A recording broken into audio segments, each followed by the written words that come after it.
It is almost preposterous on my part to advocate your loyalty to Franklin D. Roosevelt. The events of the past 3 weeks are eloquent in themselves. Our laborers are being restored to remunerative operation. Our factories are open. The prices of our commodities have been raised. And why, may I ask you? Simply because the money changers are being driven from the temple.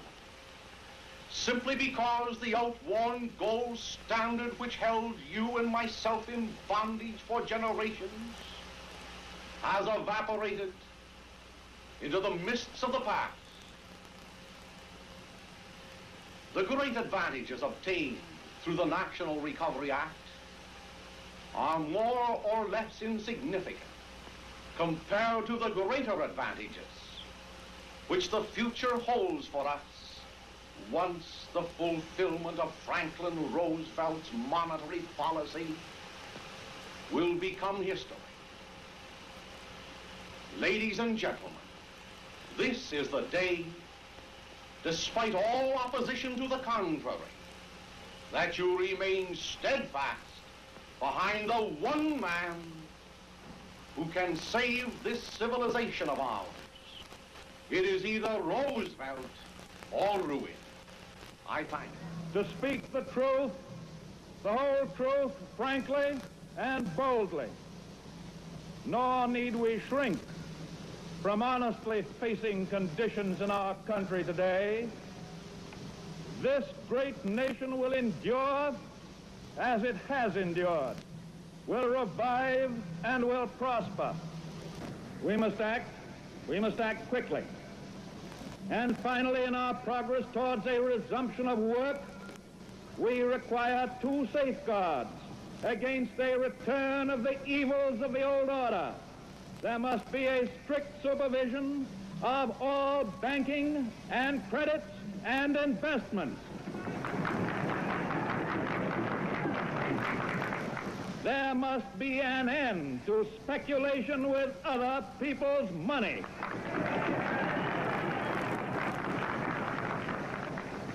And there must be provision for an adequate but sound currency.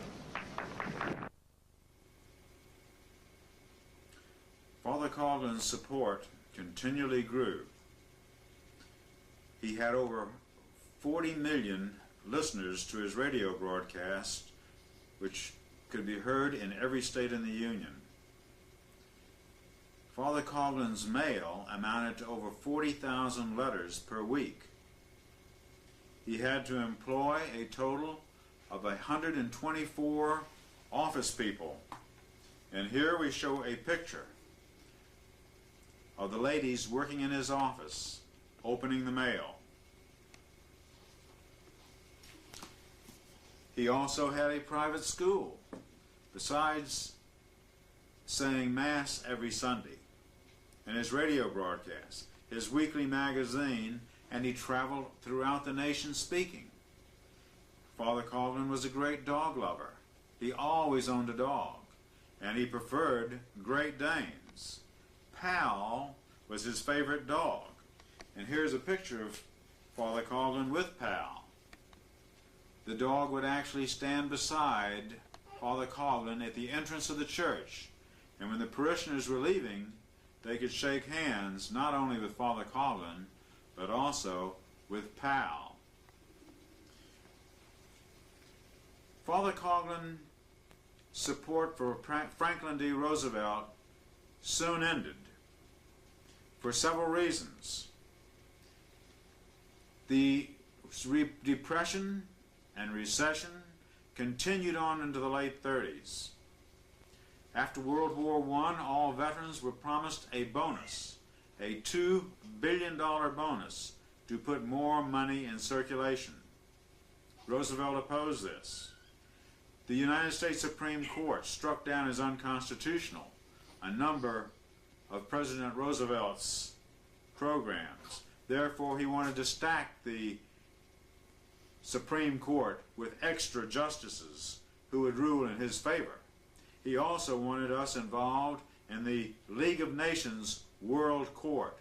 Father Coughlin fought these moves, and he was able to bring 200,000 telegrams raining in on Congress, which defeated Roosevelt's move to get us into a world court.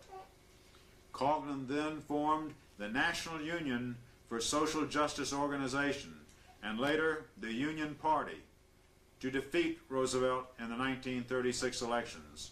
We're now going to look at some of Father Coughlin's speeches before these conventions, before these great rallies. And I want our younger viewers to especially pay close contact to Father Coughlin's hand gestures, his mode of speaking, the raising and the lowering of his voice, because he was considered to be the most effective and powerful orator of our time. And you can learn much just by studying his manner of speaking. And now we give you Father Coughlin, the radio priest, and the greatest voice America has ever heard.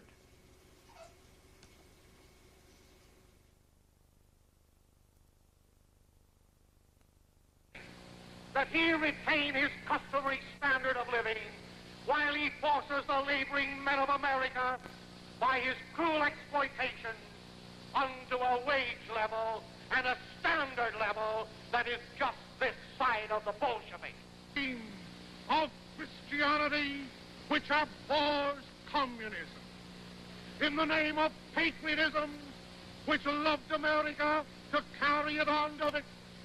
I ask you if you will rise in your places and pledge with me to restore America to the Americans. The Warburg, the Morgan, and the Kepmen. All the nation is one. This is what I so often refer to as the concentration of wealth in the hands of a few. This is the system of modern capitalism, which from governmental analysis proves beyond dispute or question that in it there is no just sharing of profits in this nation.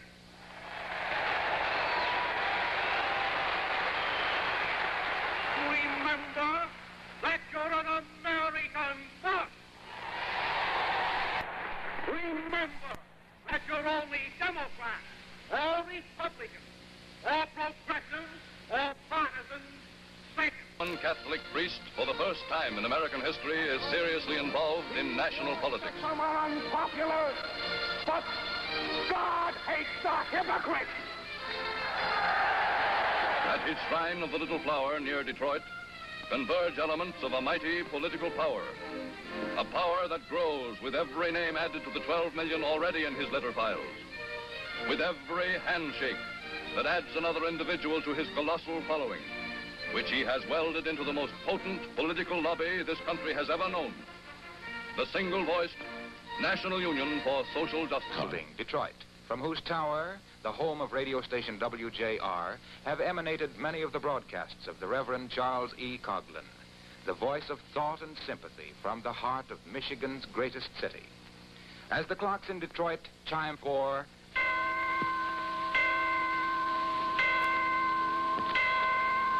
and those throughout the rest of the country chime their corresponding hours, some 30 million listeners gather at their radios to hear the voice of the Reverend Charles E. Coughlin, the fighting priest, as he greets them with his cheery... Good afternoon, my friends.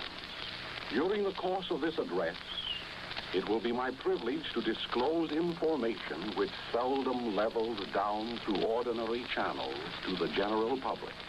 It is my duty as your spokesman to present it to you in this emergency, to the end that it will guide you in your decisions and stimulate you in your actions.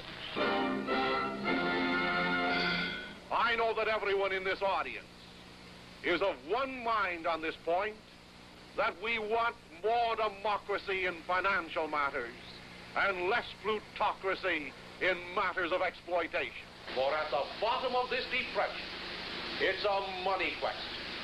At the bottom of poverty, of unemployment, of confiscation. It's a money question. In 1776, Washington and Jefferson and their compatriots had hurled at them lies and charges and the epithet of revolutionary. Their lands were overtaxed. Their laborers and farmers had been exploited. Their liberties had been denied. Their right to free speech and a petition had been scoffed at. They were called revolutionary. So are you.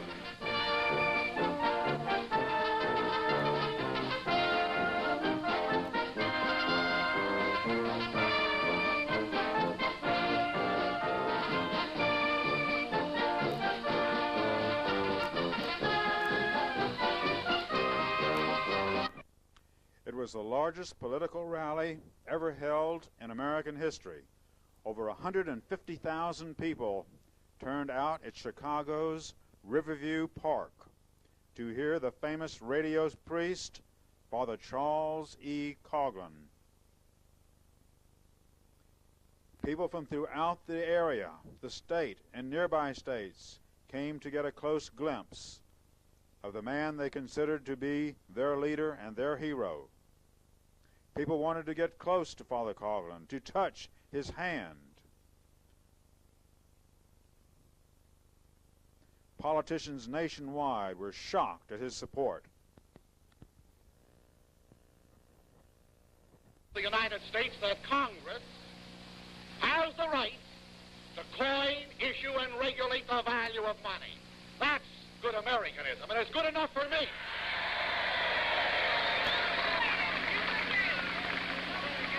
Every politician today in the Democratic or Republican ranks who sits upon one of the thrones of the mighty doesn't believe in that part of the Constitution. They don't want to believe in that part of the Constitution. They're not even Americans, these so-called Democrats and Republicans. They might say that's radical, but the real radical is the Simon Legree of high finance, who turns his lash about your shoulders and exploits from your pocketbook its last penny.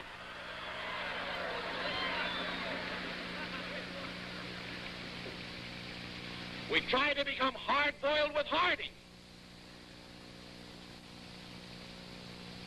We try to stay out of war with Woodrow. And we try to write a new deal with Franklin Delano.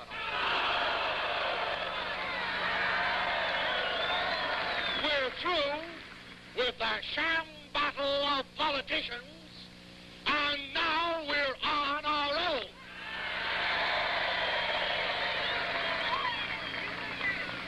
Therefore, under your congressional district presidents, form your battalions, take up the shield of your defense, unsheathe the sword of your truth, and carry on in Illinois so that the communists, on the one hand, cannot scourge us, and that the modern capitalists, on the other, cannot plague us.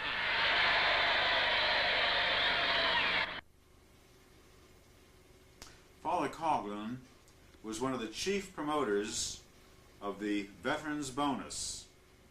This was money to be paid to every single serviceman who served in World War I. $2 billion would be paid as part of the Veterans Bonus. The idea was to put more money into circulation.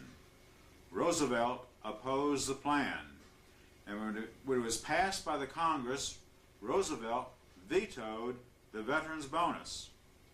Father Coughlin addressed several massive crowds of veterans and citizens in Madison Square Garden and other places, and created such an uproar in support of the Veterans Bonus that the Congress overrode President Roosevelt's veto.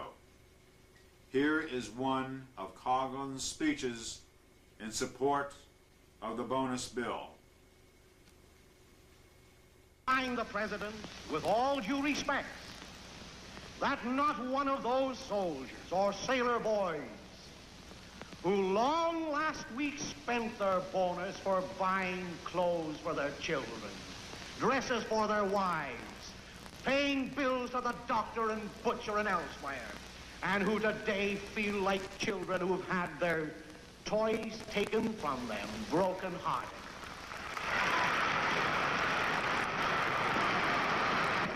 These soldiers and sailors in no wise caused the war, which crimsoned the rivers and the streams of France with blood. Nevertheless, they who cared not for just competition, they who regarded money as their god and their fellow beings as their cannon fodder, still hold sway with their advice in telling the president to veto the Patman bonus plan.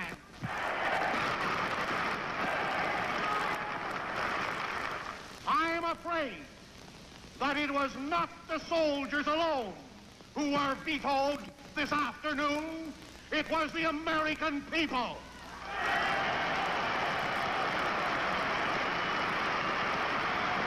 1776, Washington and Jefferson and their compatriots had hurled at them lies and charges and the epithet of revolutionary. Their lands were overtaxed, their laborers and farmers had been exploited, their liberties had been denied, their right to free speech in a petition had been scoffed at. They were called revolutionary. And so are you.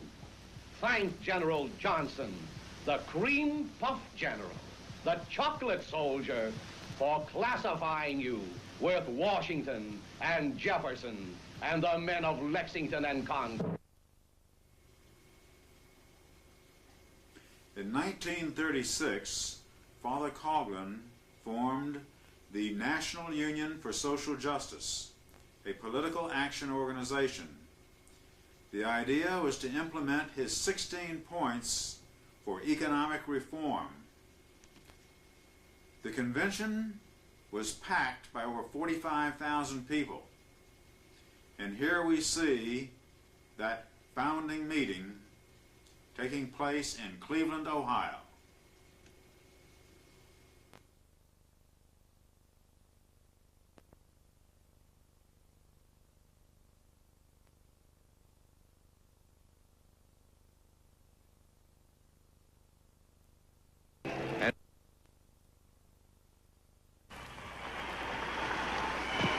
Ladies and gentlemen, I sincerely thank you from the bottom of my heart for the honor which you have conferred upon me. Your acclamation has made me feel very small indeed, simply because I have some small appreciation of the tremendous responsibility which is mine. I shall do my best to be your leader. One thing I do know, I will never turn my back upon you, cost what it may, and will never sell you out for any patronage.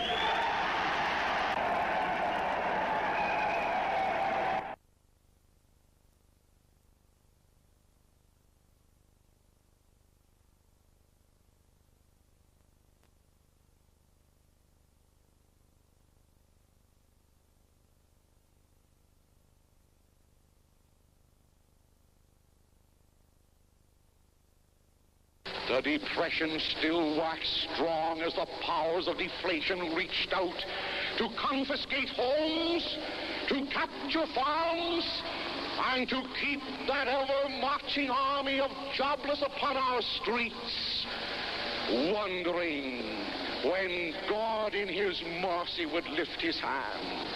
I dared you and challenged you to organize so that the people, if not the president, would drive the money changers from the temple, and you did it.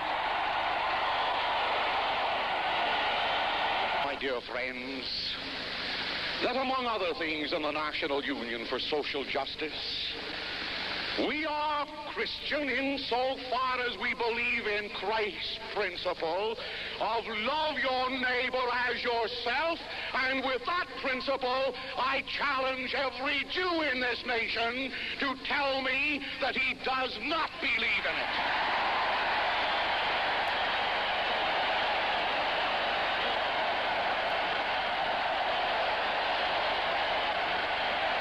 There is no need of communizing all the factories and the fields and the forests and the mines under a new kind of God made of flesh and blood and clay and hatred.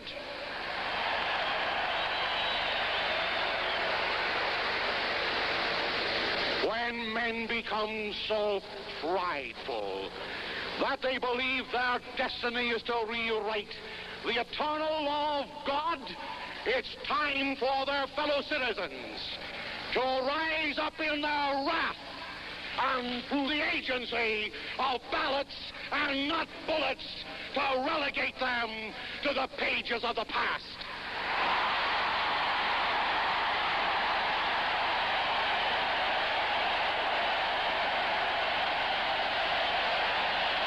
God bless you.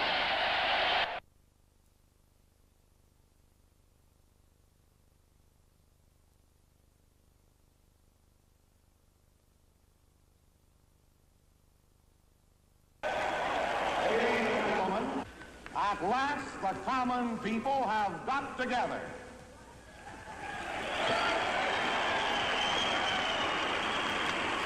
At last, we have an organization whereby, under the leadership which I can afford, and under the excellent loyalty which you can contribute, we will succeed. Children and shelterless men and women still knocked at our door for a pittance. The Depression still waxed strong as the powers of deflation reached out to confiscate homes, to capture farms, and to keep that ever-marching army of jobless upon our streets, wondering when God in his mercy would lift his hand. Then came letters pouring into the offices of the National Union asking for action. I dared you and challenged you to organize so that the people, if not their president, would drive the money changers from the temple, and you did it.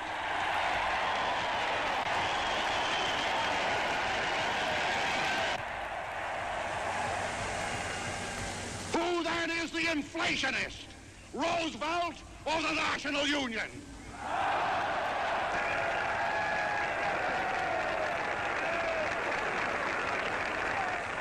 I saw this savagery of our civilization, where the mightier had risen up to exploit the weaker, where wealth was concentrated in the hands of a few. All this savagery that dwelt in the luxury of palaces, dwelt in the luxury of edibles and of wearables, this savagery that permitted those who believed in Christianity and in the brotherhood of mankind and in the brotherhood of Christ to see millions of our fellow citizens starving in the midst of plenty. Are you going to leave this country worse than you found it, or are you going to fight for your children? Divided we fall. We're Americans first, forgetting that we ever were Democrats or ever were Republicans. God bless you.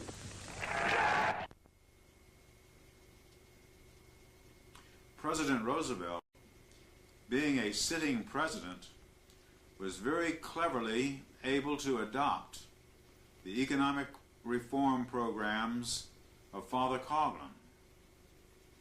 He brought into action and placed into law Social Security, the Minimum Wage Act, and unemployment insurance. Because of this, and also with the Republican Party in disrepute for its blame, because it was blamed for the Depression, Roosevelt won by a landslide. And the Union Party's days were over. Here we see Roosevelt's statement as he signs these crucial measures into law. The measure gives at least some protection to 30 million of our citizens who will reap direct benefits through unemployment compensation, through old age pensions, and through increased services for the protection of children and the prevention of ill health. This law represents also a cornerstone in a structure which is being built but is by no means complete, a structure intended to lessen the force of possible future depression.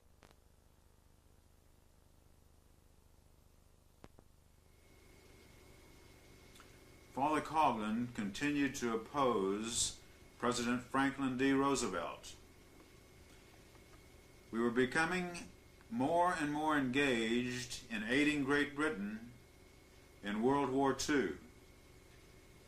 They called them isolationists.